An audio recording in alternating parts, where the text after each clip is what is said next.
Pulivendula ZPTC ఉప ఎన్నికల్లో మారెడ్డి లతారెడ్డి విజయం స్టేట్ వైడ్ రాజకీయాల్లో సెన్సేషన్ సృష్టించింది. లతారెడ్డి భర్త బీటెక్ రవి పలుమార్లు ఎమ్మెల్యే అభ్యర్థిగా పోటీ చేసినా ఓడిపోతూనే ఉన్నారు.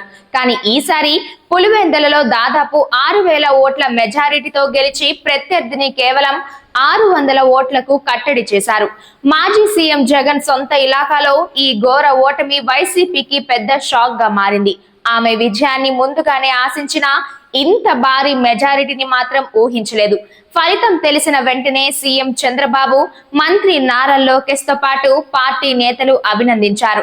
ముఖ్యంగా భువనేశ్వరి స్వయంగా ఫోన్ చేసి శుభాకాంక్షలు తెలిపి ఈ విజయాన్ని ఎంతో కోరుకున్నట్లు తెలిపారు.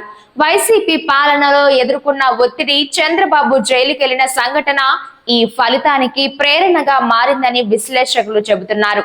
అదే రోజు ఒంటిమిట్టలో టీడీపీ అభ్యర్థి ముద్దు కృష్ణారెడ్డి గెలిచినా అతని విజయంపై పెద్దగా చర్చ లేకపోగా, లతారెడ్డి విజయం మాత్రం రాష్ట్ర వ్యాప్తంగా చర్చకు దారితీసింది.